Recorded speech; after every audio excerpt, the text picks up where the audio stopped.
sih minta sambung kok ni.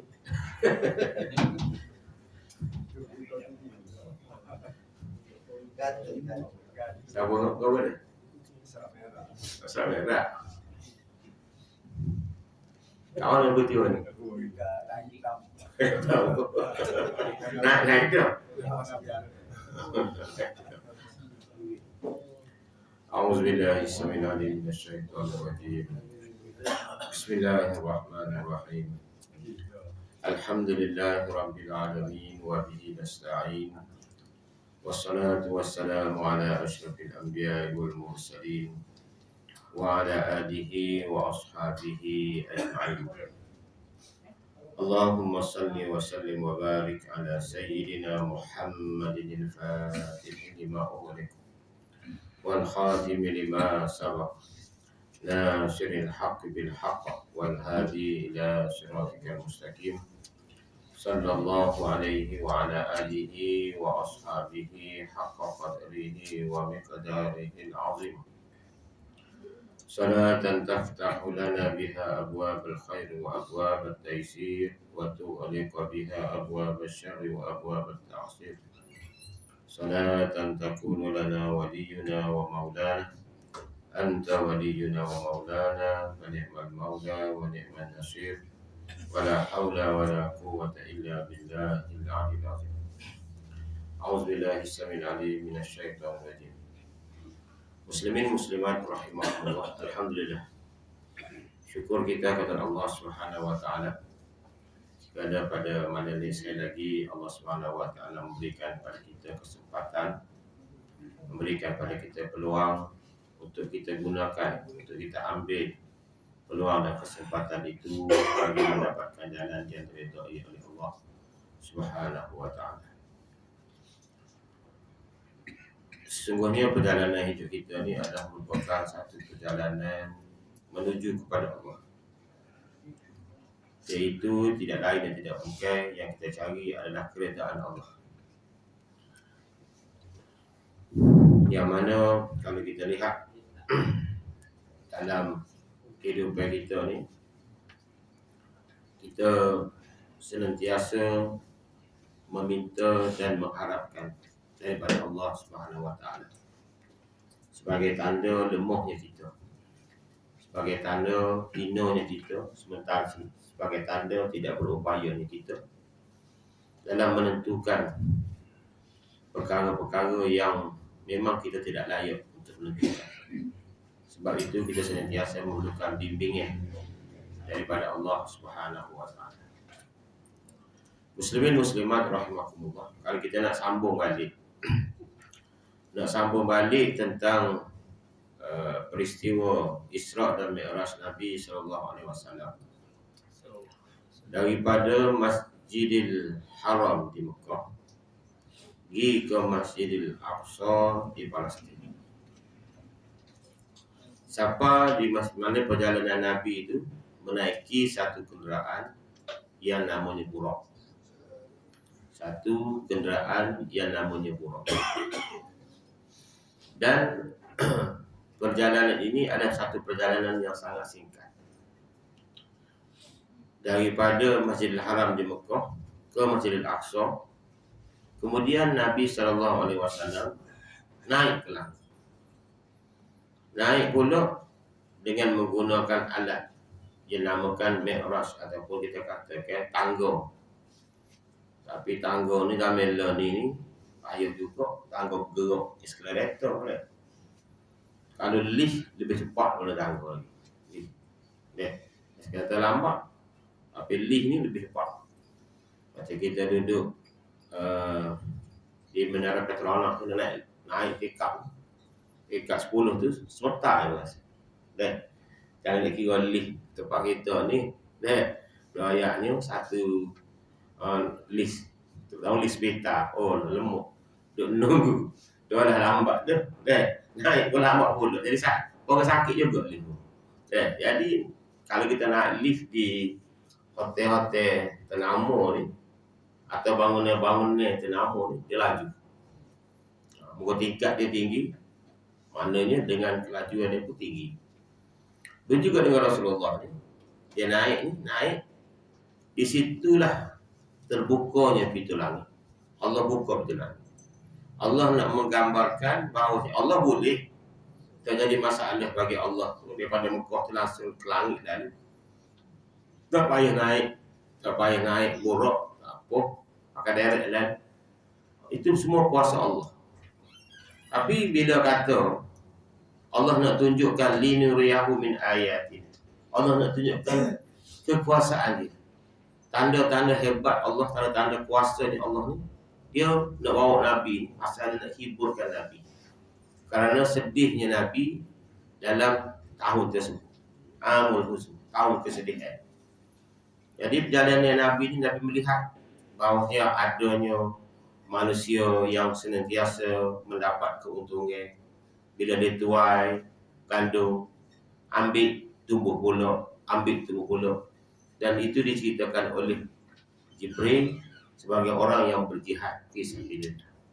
Maka itu dalam perjalanan dinuriyahu min ayat. Daripada perjalanan ke Mekah siapa ke Palestin itu, semuanya Allah tunjukkan tanda-tanda kekuasaan. Bagaimana dengan gambaran-gambaran orang yang menerima azab daripada Allah, semua Allah terima. Allah ceritalah tanda-tanda perjalanan di bumi lagi. Kemudian bila Nabi sampai di Masjidil Aqsa, Nabi telah mengimamkan sembahyang yang mana dihadiri oleh sekalian Nabi dan Rasul selama 124,000 orang. Dan Nabi jadi imam. Di sinilah sebagai Sayyidil Mursalin, iaitu pemimpin bagi segala utusan Allah, pemimpin bagi segala Rasul. Maknanya selama 124,000 itu Nabi jadi imam.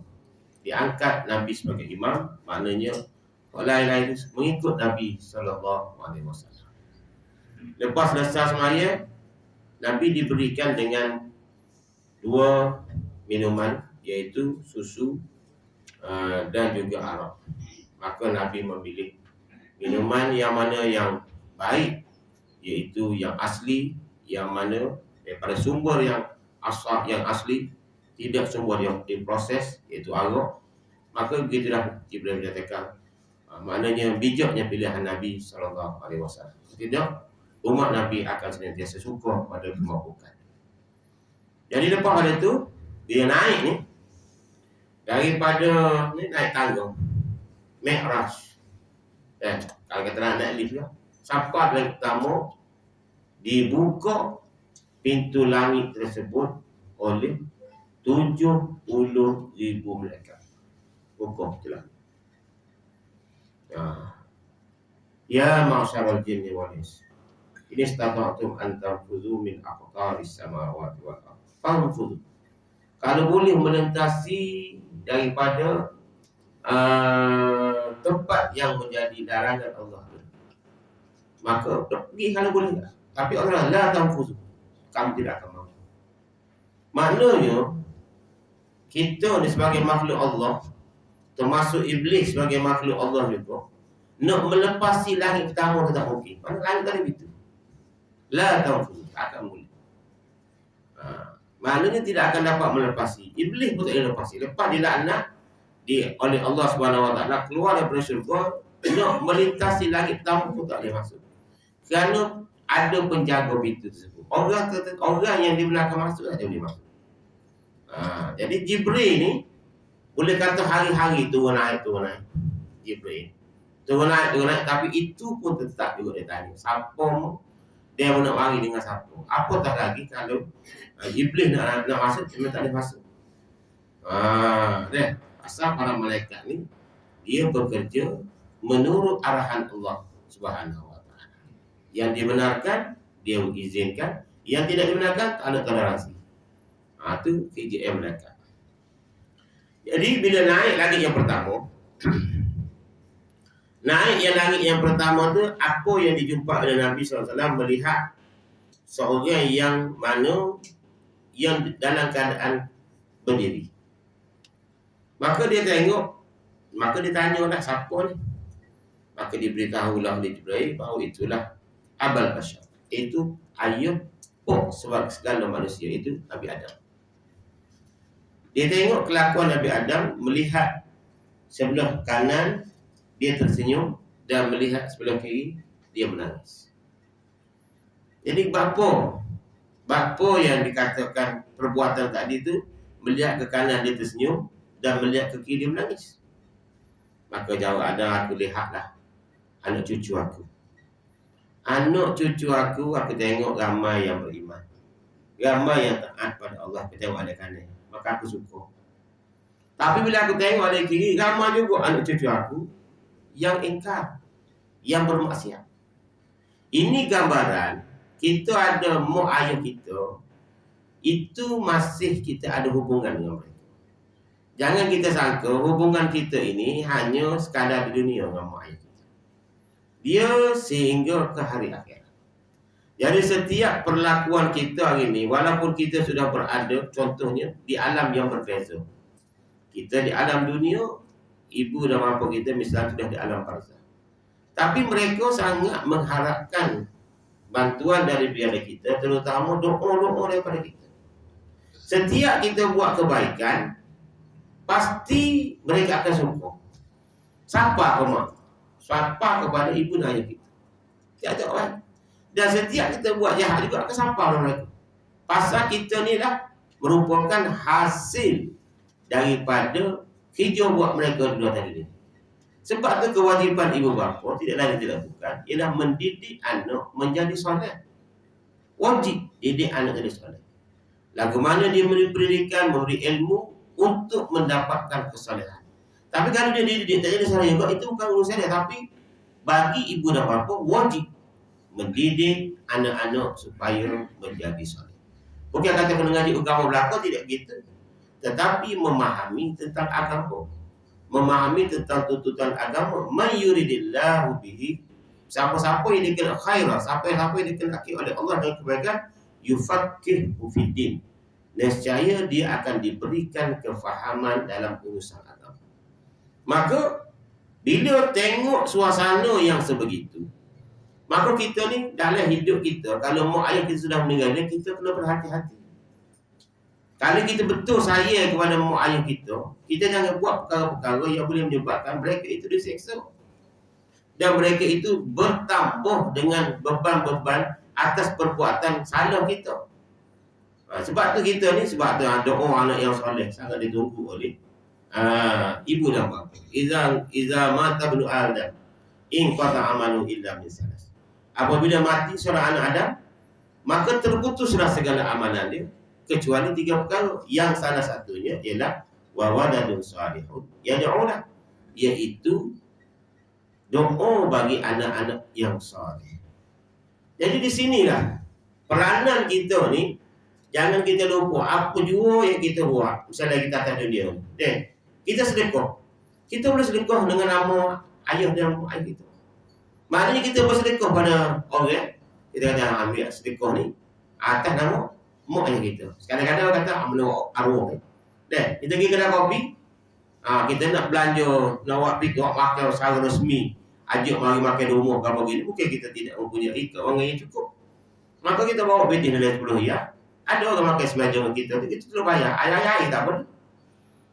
Jadi benda yang paling mustahak sekali, yang paling dinanti itu ialah air. Kalau kita nak sedekah dalam bulan Ramadan nanti ni, kita sedekahlah air. Air, bukan air teh, bukan air sirap, tapi air masuk. Air mineral, air putih. Hot tu hot benar-benar. Sakak, maknanya hot jenis minuman yang mana yang asam. Bukan yang direbus, yang dipanaskan, bukan dicampur dengan gula, bukan dicampurkan dengan teh, tapi minuman hot, air asli.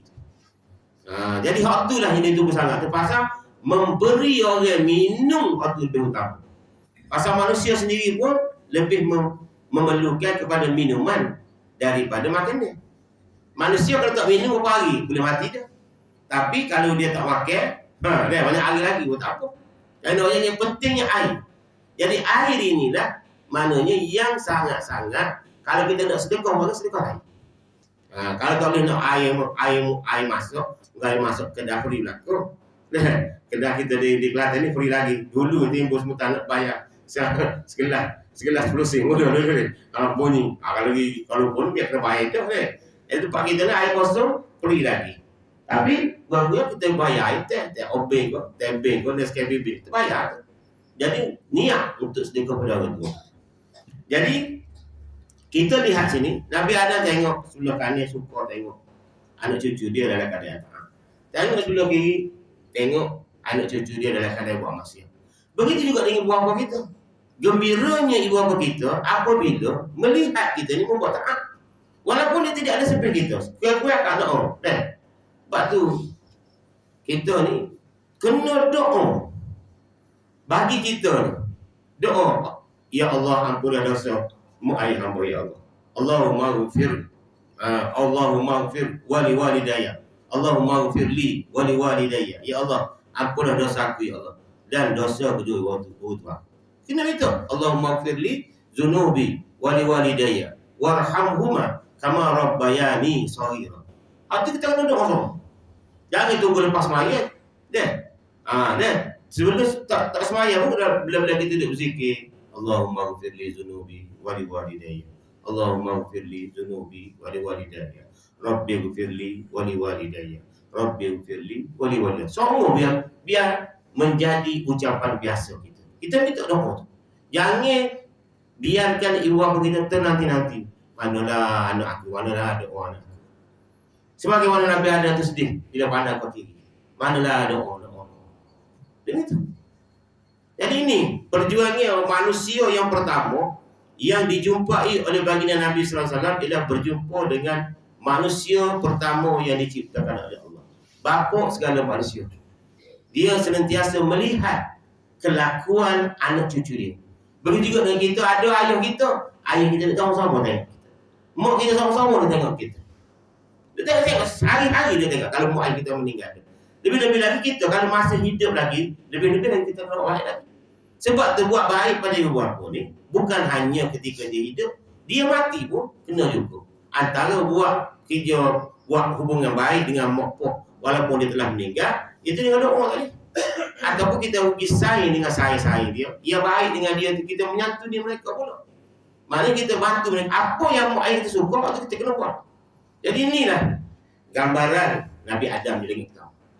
Maknanya Nabi berjumpa naik sampai ke langit kedua. Naik langit kedua, maka Nabi SAW berjumpa juga pula dengan Nabi kau langit kedua. Yang kedua, sama tak? Nabi naik kedua, tak boleh. Nabi Isa dan Nabi siapa? Isa dan Nabi Isa dan Nabi siapa? Yahya. Nabi Isa dan Nabi Yahya. Naik lagi dulu. Pasal dua-dua Nabi ini ditentang kuat oleh kaum dia. Dua-dua Nabi. Pasal Nabi ni sedih ni. Sedih dia di bumi ni kerana ditentang oleh kaum dia. Sedih. Kaum dia sedih pasal tidak ada perjuangan para Nabi kerana tidak dihalau oleh kaum dia. Semua Nabi-Nabi ini dihalau oleh kaum dia. Itu perjuangannya. Rasulullah pun dihalau oleh kaum. Maknanya Nabi Isa dihalau oleh kaum dia. Semua Nabi-Nabi ini perjuangannya dihalau oleh kaum. Lepas tu Allah nak ibukan Nabi. Ni, mu tengok ni. Dua orang Nabi ni, Nabi Adam ni sebagai pun tengok sama buat kita tengok. Menggambarkan mak ayah kita. Sentiasa melihat kehidupan kita ni. Jangan kita cuba sekali-kali buat perkara-perkara yang dilarang oleh Allah SWT. Kerana mak ayah kita tengok sama kita. Yang kedua, naik kita yang kedua, siapa tu? Nabi Isa dan Nabi Yahya. Maknanya ketika itu mereka berdua ditentang. Nabi Isa dan Nabi Yahya ni boleh dikatakan mereka dua adalah sepupu. Nabi Isa dan Nabi Yahya. Nabi Isa dia ni lahir dengan tak ada ayah. Dilahirkan oleh mak dia Maryam. Maryam ni merupakan anak saudara kepada Nabi Zakaria. Nabi Zakaria ni merupakan